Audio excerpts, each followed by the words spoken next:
ইরানের সর্বোচ্চ নেতা আলী খামেনিকে হত্যার মাধ্যমে যুক্তরাষ্ট্র এক ঐতিহাসিক বড় ভুল করেছে এমন মন্তব্য করেছেন ওয়াশিংটন ভিত্তিক থিঙ্ক ট্যাঙ্ক আটলান্টিক কাউন্সিলের উপদেষ্টা হাল্লান উলম্যান।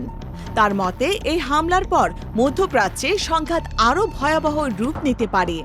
আল জাজিরাকে দেওয়া সাক্ষাৎকারে হাল্লান উলম্যান বলেন, শীর্ষ নেতৃত্ব নির্মূল কৌশল যা ডিক্যাপিটেশন স্ট্র্যাটেজি নামে পরিচিত ইরানের ক্ষেত্রে হিতে বিপরীত হতে পারে। তার মতে খামেনিকে হত্যার মাধ্যমে তাকে শহীদ হিসেবে প্রতিষ্ঠিত করা হয়েছে, যা প্রতিরোধপন্থী গোষ্ঠীগুলোকে আরও ঐক্যবদ্ধ করবে।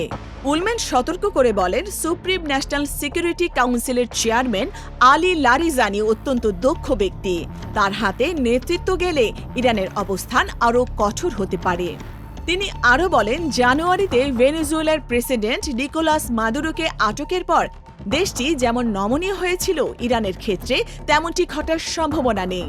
বড় আংশিক নেতৃত্ব অবশিষ্ট থাকায় এই আক্রমণ ভবিষ্যতে যুক্তরাষ্ট্রের জন্য কাল হয়ে দাঁড়াতে পারে।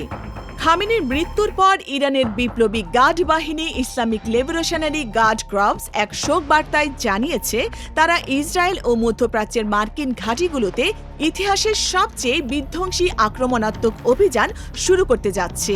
রাষ্ট্রীয় সংবাদ মাধ্যম ফার্স নিউজ এজেন্সি জানিয়েছে, এই অভিযান মাত্র কয়েক মুহূর্তের মধ্যেই শুরু হবে। খামেনিকে শহীদ আখ্যা দিয়ে প্রতিশোধ নেওয়ার ঘোষণা দিয়েছে IRGC।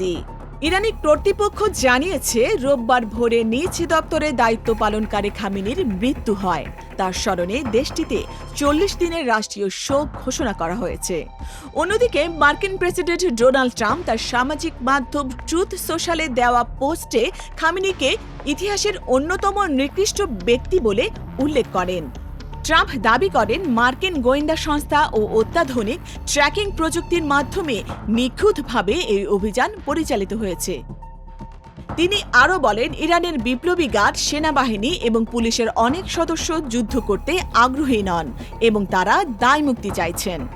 তার ভাষায়, একদিনের অভিযানে ইরান রাষ্ট্র অনেকটা বিলীন হয়ে গেছে, তবে মধ্যপ্রাচ্যে পূর্ণ শান্তি প্রতিষ্ঠা না হওয়া পর্যন্ত অভিযান অব্যাহত থাকবে বলেও ঘোষণা দেন তিনি।